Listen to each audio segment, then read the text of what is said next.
నమస్తే sir. Sir voice క్లారిటీయా? Yes, క్లారిటీగా ఉంది, మాట్లాడండి మీరు.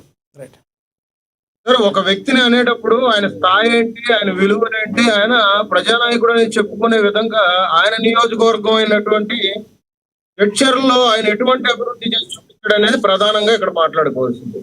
సో రాజకీయంగా మాట్లాడాలంటే విధి విధానాల మీద కానీ, లేదంటే రాజకీయ విభేదాలు కొన్ని ఉంటాయి అదర్ పార్టీస్ అన్నప్పుడు. కానీ అనిరుద్ధ్ రెడ్డి గారు ఏంటంటే వైఎస్ఆర్సీపీలో పనిచేసిన తర్వాత ఆ పార్టీ తాలూకు సంబంధించి అదేమంటారంటే ఆ పార్టీకి సంబంధించి ఇంకా ఆ జన్యు అనేది ఇంకా పోలేదు అనుకుంటా కాంగ్రెస్ లోకి వెళ్ళిన తర్వాత. కాకపోతే ఇప్పటికి కూడా జగన్మోహన్ రెడ్డి గారికి ఉడత భక్తిగా ఇప్పటికి కూడా ప్రత్యామ్నాయంగా పనిచేస్తున్నట్టున్నారు కాంగ్రెస్ లో ఉండి. మాట్లాడితే పవన్ కళ్యాణ్ గారిని మాట్లాడేటప్పుడు పవన్ కళ్యాణ్ గారు పిఠాపురంలో ఎమ్మెల్యేగా ఉండి ఇప్పుడు ఆయన ఒక స్థాయిలో ఎటువంటి అభివృద్ధి చేశాడు, నువ్వు చర్చల్లో ఆ విధంగా చేసి చూపించావా అనిరుద్ధ్ రెడ్డి అని అడిగితే నీ తలగా ఎక్కడ పెట్టుకోవాలి? ఇవాళ రోజున సినీ పరిశ్రమ మీద పవన్ కళ్యాణ్ గారు గుడుంబ తాగారు, లేదంటే మామా పెగ్గులా అని చెప్పేసి బాలకృష్ణ గారు ఒక సినిమాలో మాట్లాడారు. మేము దాని గురించి మాట్లాడితే తప్పు లేదా? వీళ్ళు డ్రగ్స్ సంబంధించి టెస్టులు చేయించుకోవాలన్నారు. సో ఒకే మాట సార్, ఇప్పుడు సోషల్ మీడియాలో ట్రెండ్ అవుతున్న విషయం ఏంటంటే ఇక్కడి నుంచి రాజకీయ నాయకులందరూ కూడా ప్రెస్ మీట్ పెట్టే ముందు ప్రతి ఒక్కరు కూడా డ్రగ్స్ తీసుకున్నారా లేకపోతే ఆల్కహాల్ తీసుకున్నారా అనేది కూడా టెస్ట్ చేపిద్దాం సార్. శాసనసభ మండలిలో ఇవాళ మీరు ప్రసంగించేటప్పుడు ప్రతి నాయకుడు కూడా డ్రగ్స్ తీసుకున్నారా లేదంటే ఆల్కహాల్ తీసుకున్నారా అని చెప్పేసి టెస్టులు చేపిద్దాం సార్. దానికి కూడా సంసిద్ధం అయితే సినీ పరిశ్రమని అన్న మాటకి ఈయన లెంపలేసుకుంటాడా లేకపోతే ఇవాళ రోజున క్షమాపణ చెప్పుకుంటాడా అని చెప్పేసి ఇవాళ రోజున సోషల్ మీడియా వేదిక చాలా మంది ప్రజలు వ్యతిరేకంగా ఆయనకి ఇవాళ పోస్టులు పెడుతున్నారు. ఇది సో ఇక్కడ అనిరుద్ధ్ రెడ్డి అనే ఒక బఫూను, లేదంటే అనిరుద్ధ్ రెడ్డి అనే ఒక కామెడీ పీసు 119 స్థానాలు వచ్చిన తర్వాత ఇవాళ తెలంగాణలో 119 స్థానాలు 65 స్థానాలు వచ్చిన తర్వాత కాంగ్రెస్ కి ఏ పార్టీకి అభివృద్ధి చేసి చూపించాడు? ఇవాళ తెలంగాణలో రేవంత్ రెడ్డి గారు ఒక దిశ అని చెప్పి తేడా లేకుండా గద్దర అవార్డులు ఇచ్చుకుంటూ సినీ పరిశ్రమకి ఒక స్థాయి ఇచ్చుకుంటూ వెళ్తాం అంటే ఇవాళ రోజున కళామ తల్లిని ఇవాళ రోజున దుమ్మెత్తుకొస్తున్న అనిరుద్ధ్ రెడ్డి మీద కాంగ్రెస్ నాయకులు ఎటువంటి చర్యలు తీసుకుంటారు? పిచ్చి పిచ్చి మాటలు మాట్లాడితే ఊరుకునేదైతే ఎవరు లేదు. తెలంగాణ పోరాటం అప్పుడు నువ్వు పోరాట యోధుడువా? ఒక తెలంగాణ ఉద్యమంలో నువ్వు పాలు పంచుకున్నావా? తెలంగాణకు సంబంధించి ఇవాళ రోజున నువ్వు మాట్లాడిన మాటలు ఏ విధంగా మాట్లాడాలి అంటే నీ దగ్గర డబ్బు ఉందని చెప్పేసి ఎమ్మెల్యే అయిపోతానంటే ఇక్కడ చూస్తూ ప్రజలు డబ్బు ఉందని ఎమ్మెల్యే అయిపోతానంటున్నారు. ఇక్కడ డబ్బుంది కాదు, ఆయన డబ్బులు పోగొట్టుకుంటున్నాం మేమందరం కూడా 90% ఏదో ప్రజాసేవ చేయడానికి వచ్చామని చెప్తున్నారు ఆయన. అక్కడ అదే సార్ నేను చెప్తున్నా, జడ్చర్ల నియోజకవర్గం ఇండస్ట్రియల్ కారిడార్ సంబంధించి ఇప్పుడు నిరుద్యోగ యువతకి ఏ మాటికి ఆయన ఉద్యోగాలు ఇప్పించాడు? సమాధానం చెప్పగలడా? రోడ్లు వేసేసి ఏదో పెన్షన్లు ఇచ్చేసి ఇందిరమ్మకు సంబంధించి హామీలు ఇచ్చేస్తే సరిపోయింది అనుకున్నారా? తెలంగాణ ఎన్నికలప్పుడు 60 పేజీలతో 70 హామీలు ఇచ్చారు కాంగ్రెస్ ప్రభుత్వం. దాంట్లో ఇప్పుడు వరకు ఎన్ని నెరవేర్చాడు ఈయన నియోజకవర్గంలో? నేను అంటుంది కేవలం కాంగ్రెస్ నాయకుల్లో, కాంగ్రెస్ ప్రభుత్వంలో, లేదంటే రేవంత్ రెడ్డి గారిని ఇక్కడ ప్రశ్నించట్లేదు సార్. మీరు ఇంకొక బయట ఉంది ఆయన్ని వినాలి. మీరు అనిరుద్ధ్ రెడ్డి గారిని తప్పుగా అర్థం చేసుకుంటున్నారు. ఏదైనా కూడా ఆయన విమర్శిస్తాక రెడీగా ఉన్నారంట. ఆయన సొంత కాంగ్రెస్ మీద, ప్రభుత్వం మీద ఆయనకున్న అభిప్రాయాన్ని ఒకసారి ఆయన బయట ఉంది ప్రయోజనం చూద్దాం. ఈరోజు పైసా పేక్ తమాషా దేక్ అన్నట్టుంది. ఎవరు పైసలు వేస్తే వాళ్ళ పనులు అవుతున్నాయి. పైసలు లేనోడు ఏ ఆఫీస్ పోయినా కానీ కూడా నేను నిజం చెప్తున్నానేది 10 సార్లు తిరగాల్సి వస్తుంది. ఈరోజు పైసా పేక్ తమాషా దేక్ అన్నట్టుంది. ఎవరు పైసలు వేస్తే వాళ్ళ పనులు అవుతున్నాయి. పైసలు లేనోడు ఏ ఆఫీస్ పోయినా కానీ కూడా నేను నిజం చెప్తున్నానేది 10 సార్లు తిరగాల్సి వస్తుంది. ఈరోజు పైసా పేక్ తమాషా దేక్ అన్నట్టుంది. ఎవరు పైసలు వేస్తే వాళ్ళ పనులు అవుతున్నాయి. పైసలు లేనోడు రైట్. ఏమంటారు ఇప్పుడు? వాళ్ళ ప్రభుత్వంలోనే ఏమీ లేదని చెప్తున్నారు అంటే ఈయన మీరన్నట్టు ఎక్కడన్నా స్క్రిప్ట్ చదువుతున్నారు అనుకోవాలా? కాంగ్రెస్ పార్టీకి కూడా ఇది వెన్నుపోటు అనుకోవాలా? అదే సార్ నేను చెప్తున్నా కదా, నాకు తెలిసి ఈయన జగన్మోహన్ రెడ్డి గారికి ఇంకా ఆ జన్యున్ సంబంధించి ఇప్పుడు కూడా పనిచేస్తున్నాడేమో నాకు తెలిసి. కాంగ్రెస్ లో ఉంటూ కూడా తెలంగాణలో ఏమన్నా సాధిద్దాం అన్న విషయం మీద. ఎందుకంటే అనిరుద్ధ్ రెడ్డి అనే వ్యక్తి సర్పంచ్ గా పోటీ చేస్తే సొంత ఊర్లో కూడా చీకొట్టి పంపించిన వైనం అది గుర్తుపెట్టుకోవాలి.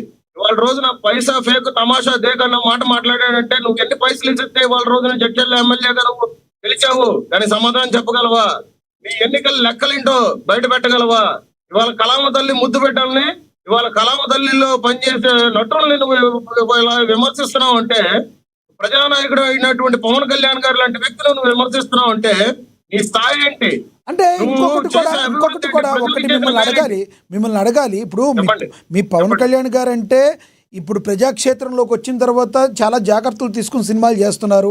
సిగరెట్లు కాల్చటాలు కానీ లేదంటే ఇలాంటి మందు సీన్లు కానీ చెప్తున్నారు. అదే అలాంటివి చేయట్లేదు అయినా అంతకుముందు యాడ్లు కూడా మేము చేయనని చెప్పారు, కొంత బాధ్యత తీసుకున్నారు. కానీ సినిమా యొక్క ప్రభావం పిల్లల మీద ఎక్కువగా పడుతుంది, ఈ మాట వాస్తవం. వాళ్ళు కూడా కంట్రోల్లో ఉండాల్సిన అవసరం ఉందంటారా లేదంటారా చెప్పండి. సినీ పరిశ్రమ ప్రతిసారి కూడా ఒక సినిమాను, ఒక సీరియల్ లేదంటే ఒక కార్యక్రమాలు ఏదైనా పెట్టినప్పుడు ప్రతిసారి కూడా స్టార్టింగ్ లో 12 ఏళ్ల పిల్లలు కానీ 16 ఏళ్ల పిల్లలు కానీ తల్లిదండ్రుల పర్యవేక్షణలో చూడాలి అని చెప్పేసి చెప్తూ ఉంటారు. సినిమా అనేది ఇవాళ వరకు కూడా ప్రతి ఒక్కరు వినోదం కోసం చేసే ఇదిగా ఉండాలి, కానీ ఇవాళ రోజున ప్రతి ఒక్కడు శక్తిమాన్ అయిపోడు, అట్లాగే ప్రతి ఒక్కడు స్పైడర్ మ్యాన్ అయిపోడు. ఎందుకంటే సార్ ఆ వినోదాన్ని ఆ 2 గంటలు 3 గంటల పాటు మనం థియేటర్ వరకు లేకపోతే 1 గంట పాటు టీవీ ముందు ఉంచి మనం ఆనందం పొందాలే తప్ప ఇవాళ సినీ పరిశ్రమని ఇవాళ రోజున మనం దాంట్లో చేసే క్యారెక్టర్ని మనం అంబిషన్ గా చేసుకొని ఇవాళ రోజున మనం దాని ప్రకారంగా మనం ప్రవర్తించడం అనేది మంచిని తీసుకొని చెడును వదిలేయాలంటారు.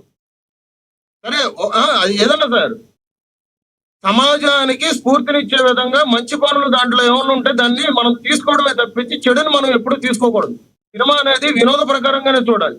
ఇక్కడ ప్రధానంగా ఇంకో మాట చెప్పాలంటే,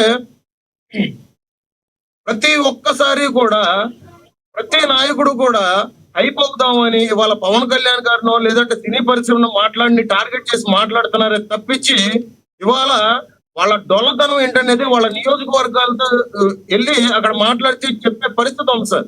సో అనిరుద్ధ్ లాంటి మనిషి ఎప్పటికైనా కానీ కాంగ్రెస్ పార్టీకి చాలా విషబీజం లాంటోడు. అది ఒకసారి రేవంత్ రెడ్డి గారు కూడా ఒకసారి ఆలోచించి ఆయన మీద చర్యలు తీసుకోవాలి. ప్రతిసారి ఇదే ప్రతి చర్యగా మాట్లాడితే మాత్రం రేపు పొద్దున ప్రజలు ఈయన సినిమా ఇండస్ట్రీలో అందరూ కూడా హీరోలు అందరూ టెస్టులు చేయించుకోవాలన్న ఈయన ఇప్పుడు ఉన్న పైలట్ రోహిత్ రెడ్డి బీఆర్ఎస్ గురించి ఎందుకు మాట్లాడలేదంటే ఆయన కండువా మార్చే ఉద్దేశం ఏమైనా ఉందంటారా?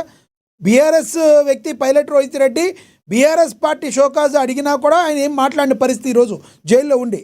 మరి ఆయన ఎందుకు కనపడలేదు? ఆయన రాజకీయ నాయకుడే కదా. డ్రగ్స్ లో దొరికిపోయాడు ఆయన. అదే సార్ ఇప్పుడు అట్లాగంటే ఆంధ్రప్రదేశ్ లో మరి ఒక ఎంపీ కూడా దొరికినప్పుడు పార్టీ నేను చెప్తున్నా, ఎప్పుడైనా గానీ ప్రజానాయకుడు అన్నప్పుడు మాకు షుగర్లు వచ్చినాయి, బీపీలు వచ్చినాయి అని ఇట్లాంటి సమాధానం చెప్పాలి. ఇప్పుడు ఒక రకంగా చెప్పాలంటే ఇప్పుడు ఇక కళ్ళజోడు చూస్తున్నారా, ఈ 2 సంవత్సరాల నుంచి నేను డిబేట్ లో పాల్గొన్న దానికి నాకు ఏమైనా సైట్ వచ్చిందంటే ఈ సైట్ వచ్చింది సార్, ఈ సైట్ వచ్చింది. కాదు చెప్తున్నా, ఇక్కడ ఒకటి చెప్తున్నా ఏంటారా, ప్రాణాలు ప్రాణంగా పెట్టి ఇవాళ ప్రజల పక్షాన పోరాటం మాట్లాడే నేను ఏంటంటే ఆ స్థాయి తగ్గట్టుగా నేను గొంతెత్తి మాట్లాడారు. అదే చెప్పారు. అదే సార్, ఇప్పుడు నీకు షుగర్లు వచ్చినాయి ఏమొచ్చినాయి అంటే అది నీ సెకండరీ, అది నీ వ్యక్తిగతం. ఎవరు రమ్మన్నాడు రాజకీయాల్లోకి? మేము రమ్మన్నావా? అనిరుద్ధ్ రెడ్డి గారు మీరు రండి అని అన్నావుగా, అనలేదుగా. అవి కూడా ఓర్చుకోవాలి సార్. ప్రాణాలు పోతున్నా గానీ ఇవాళ రోజున తెలంగాణ కోసం ఎంతో మంది ప్రాణాలు పోగొట్టుకున్న వ్యక్తులు ఉన్నారు. వాటిలో పోలిస్తే నీకు వచ్చిన బీపీ షుగర్లు నీ స్థాయి అంత చెప్పు. రైట్. లక్ష్మీకాంత్ గారు అందుబాటులో ఉండండి, మళ్ళీ మాట్లాడతాను. మనతోటి రాజకీయ విశ్లేషకులు న్యాయవాది బండారు రామ్మోహన్ గారు జాయిన్ అయ్యారు, ఆయనతో మాట్లాడదాం. రామ్మోహన్ గారు నమస్తే సార్. నమస్కారం లక్ష్మీకాంత్. రామ్మోహన్ గారు, ఎస్ సార్, రామ్మోహన్ గారు అనిరుద్ధ్ రెడ్డి గారు ఏవైతే ఉన్నారో కొన్ని వ్యాఖ్యలు చేశారు.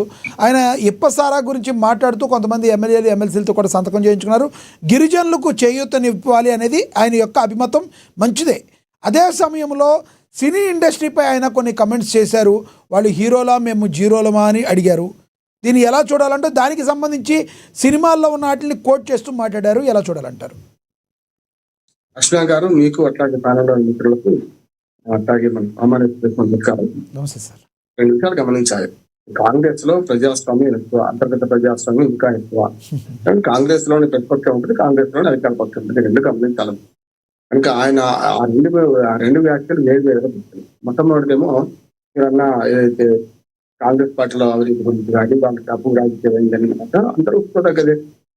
ఏ పార్టీలోనే అంతకన్నా చూస్తున్నాం కదా, మనం డబ్బు సాగు లేకుండా ఎన్నికల్లో గెలవగలుగుతున్నాం. ఆయన ఒక్కడే కాదు, రాకేష్ రెడ్డి అని మనకు ఆర్మూర్ ఎమ్మెల్యే ఉన్నారు, ఆయన బీజేపీ వ్యక్తి, ఆయన కూడా వాళ్ళు డబ్బు రాజకీయాల గురించి మాట్లాడుతున్నారు. ఒక రకంగా చెప్పాలంటే ఈ తరం రాజకీయ నాయకులలో ఒక రకంగా ఈ అసంతృప్తి ఉంది. తాము కూడా డబ్బు పెట్టే వచ్చిండు, అనిరుద్ధ్ రెడ్డి పైన చెవులు రాలేదు, పైన చెవులు పడ్డాడు. డబ్బు చాలా లేకుండా వాళ్ళు దాన్ని మార్పులు వస్తే ఓడిపోతారు, గ్యారెంటీ, సమస్య లేదు.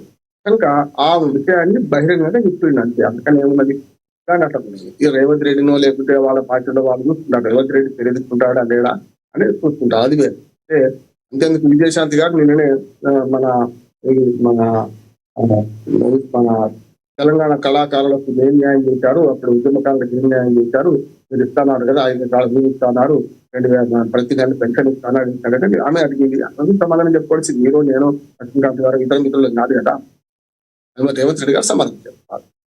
రెండవది జీవన్ రెడ్డి గారు కూడా ఈ మధ్య నిబద్ధం చేస్తారు. కాంగ్రెస్ పార్టీలో చాలా మంది నిన్న కాక మొన్న అసెంబ్లీ సాక్షిగా రాజగోపాల్ రెడ్డి గారు, పవన్ రాజగోపాల్ రెడ్డి గారు, వాళ్ళ పార్టీలో ముసలం పుట్టింది, వాళ్ళు అసంతృప్తులు అందరూ మాట్లాడుతున్నారు.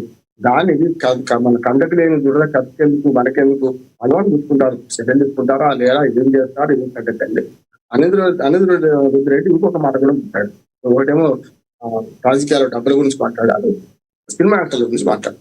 గతంలో నేను పద్మనాభ రెడ్డి గారు అందరూ హైకోర్టు కేసు చేశాను. చాలా వరకు ఈ సినిమా యాక్టర్ల మీద, నటుల మీద, సెలబ్రిటీస్ మీద ఆరోపణలు వస్తున్నాయి.